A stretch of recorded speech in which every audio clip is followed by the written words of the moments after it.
Hey guys, Brian delivers you the goods here. I'm returning to you again for part 5, and sorry that it took a little bit to make this video. I just had things to do for a little bit, and because my video was making a static noise in the last part, and I didn't like that shit, so I'm retrying part 5 again. So this is for best albums of 2021, part 5. So I'm going to continue where I left off, which is number 25 to whatever number I get to, and let you know what I think of these next albums or EPs. So let's dive into this part 5 video. Now, at number 25 is Bandmade with Unseen World. Now, this was a pretty good album, honestly. There was one song on here that was super fucking fast, but I really enjoyed it. It's the last song on the album. I think there's only like 12 songs on the album, but it was a very well done album, honestly. This is a girl J-rock group, a girl group, a J-rock girl group, I should say, and they're pretty talented for what they're going for. I don't know if they're really playing or not, but I still enjoyed their material despite what most critics might say about them. Still, they're pretty talented, and they're gonna go pretty far. Was keeping up with good albums like this. This is almost a masterpiece for sure. So yeah, at number 25, I picked Bandmade with Unseen World. Number 24 is Accept with Too Mean to Die. Now this was a enjoyable album. The title track was really good. So was The Undertaker, and Sucks to Be You was one of my least favorites. I don't remember all the songs, but I think there was like 11 songs on this album, if I'm not mistaken. But it was an enjoyable listen for sure. So yeah, I think it was like a 52-minute album or something, but it was enjoyable for sure. I do own it on CD. It has this big snake, green snake on the cover of it, and it's pretty cool of a picture. So I got to pre-order it before it came out. And I'm glad I pre-ordered it because I enjoyed this album. So at number 24 is Accept with Too Mean to Die. Alright, at number 23 is The Devil Wears Prada with Zombie 2, also known as Z2, the next EP in their, I guess, discography of EPs, which means extended play. And yeah, it's only like a 5 or 6 track album, or extended play, I meant to say. And it's not a bad EP. Uh, I think their standalone single Sacrifice was very good. Definitely go check that out in my best songs of 2021 because I put it on that list. It's at a good spot because it was a very enjoyable song. And some of the tracks on here were pretty outstanding. So there may have been a few songs I wasn't sure if I was liking, but for what this EP was going for, Zombie 2 was pretty enjoyable. The screams are great in this album from the lead singer, and it's pretty well done. So at number 23, I picked The Devil Wears Prada with Zombie 2. Alright, at number 22 is Fear Factory with Aggression Continuum. Now, this was a very enjoyable album. I really enjoyed End of Line. That was a great song. Burton C. Hall, I think is his name. He's was the former lead singer, but he left the band due to issues he had with the band. So they're trying to find a new singer now. But still, Fear Factory's new album, Aggression Continuum, was a banger for sure. I really enjoyed End of Line. I enjoyed, what is it? Basically, almost every song was pretty good. There may have been a few songs I wasn't sure if I was liking, but still, this album really is a banger for sure. Um, there's Recode on the album, which was really good. Then there's Disruptor, which I really love that single. Burton C. Hall's vocals in it is really good. I believe that's the lead singer's name, if I'm remembering correctly. The title track was good. Purity was great. Fuel Injected Suicide Machine was one of my favorites. So was Manufactured Hope, and Collapse was really good. And like I said, End of Line's one of my personal favorite closing tracks to this album. So definitely worth owning this album, and definitely a keeper for sure to keep this album because it's a very enjoyable record.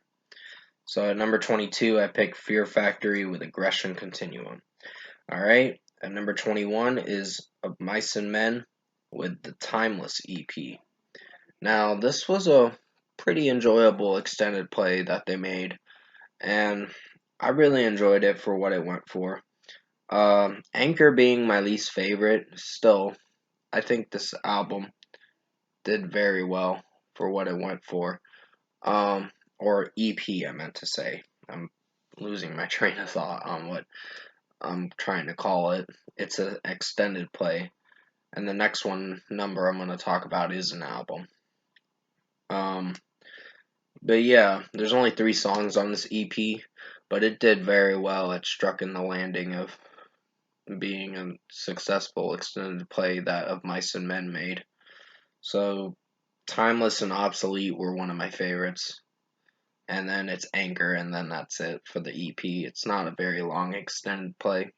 It's like 12 minutes or so, 11 or 12 minutes. Yeah, but still. At number 21, I picked Of Mice and Men with Timeless EP. Alright, at number 20 is Of Mice and Men again with Echo.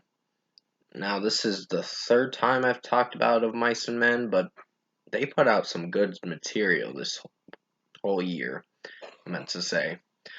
And Helplessly Hoping, the Crosby, Stills, and Nash cover that they did, was pretty well done. I did not think I'd like it as much as I thought I would, and I was pretty impressed with it. Sorry about the background noise.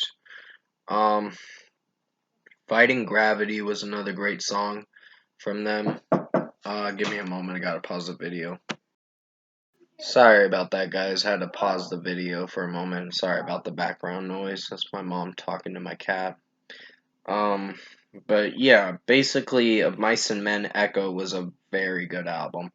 The title track Echo was pretty good. It was not very long, but it was still well done. And so was Mosaic. Then Levy, Pulling Teeth, and Bloom were really good songs, along with the Timeless EP songs, which are Timeless, Obsolete, and Anchor. So very well done album that they did, and the closing track was a mellow one. So at number 20, I picked Of Mice and Men with Echo. Alright, at number 19 is Ice Nine Kills with Welcome to Horrorwood, The Silver Scream 2. Now, this was a really well done album. I did not think it'd be in my top 20, but it impressed me a little more than I thought. But Take Your Pick was not really my favorite song, and Hip to Be Scared was pretty interesting of a track. I really enjoyed it. It's basing off the movie American Psycho with Christian Bale that was in it. So it's pretty cool. And they make songs about horror movies nowadays. They're kind of in the horror genre now with the style they're going for, but it's pretty good. I think Worst Vacation is one of my favorites. So is Ex Mortis. Ex Mortis, I think, is what it's called, which is based off the movie Evil Dead. And the last song, Farewell to Flesh, was a great closer to the album. I did not think I'd like it as much as I thought I would, but it's grown on me a little bit more. But when I first heard it, I was very dismissive with the album and the direction they were going in with this one. But I think they pulled it off. to making it a successful album. So yeah, Assault and Batteries was a great track. Then there was the shower scene, which I really loved that one, which was from the movie Psycho. Um, and Funeral Derangements was great. So was Rainy Day, which is based off the Resident Evil movie.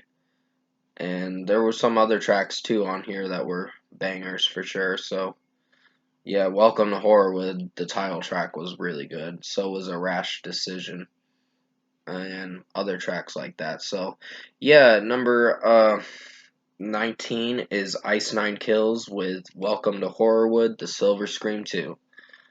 Alright, at number 18 is Against the Current with Fever EP. This was a really outstanding extended play that I heard this year back in July. And I really enjoyed this extended play. Chrissy's vocals in this whole album, Costanzo, I believe is how you pronounce her last name. She's very talented, and I know I kind of watched some of her videos where she says, "Oh, I'm a big anime fan." Like, that's cool. But yeah, still, Against the Current put out a great EP this year, and it was very well done. Weapon was one of my favorites. So was Jump. Jump was pretty well done of a track, along with Lullaby. That was a very enjoyable song. I really loved it from start to finish. It felt like it had an emotional vibe to it, is what I was getting from the song, but that's just me. That's how I was feeling when I was listening to the song, but it still did very well.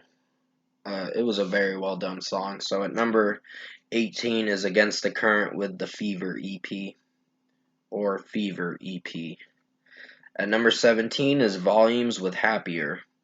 Now, this came out like last month, November 19th, and I really enjoyed this album from start to finish.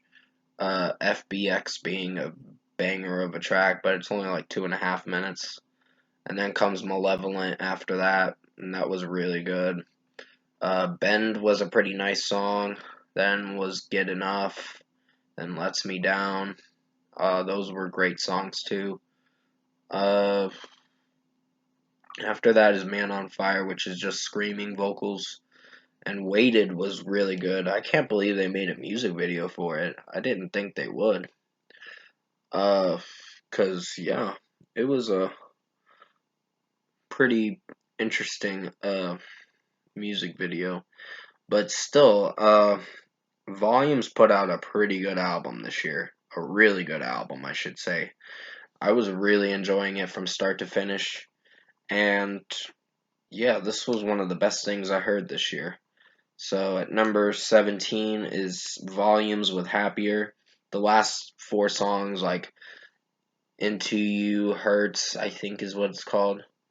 Um, can't remember the song name, but that was pretty good. So was See You Again, Void, and Happier. The title track was a little lengthy, but it was very well done.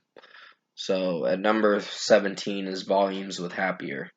Number 16, I'm going to mention this for a moment, is Termina with Dysphoria. Now, this is Nick Nocturnal's band or whatever, and this was pretty good, honestly. Can't remember all the songs, but I remember enjoying it a lot, and it was a very well done album. So, yeah, I just wanted to mention that for a second, because Nick Nocturnal's band with Andy Shizek uh, as doing the vocals is really good, and they're very talented, so definitely check out Termina with their album Dysphoria. So, yeah, that's number 16 with Termina Dysphoria. I'm going to have to return to you for part 6 for Best Albums of 2021 video, so stay tuned for that video, and I hope you enjoyed this part 5 video for Best Albums of 2021 video, and as always, I'll see you in my next video.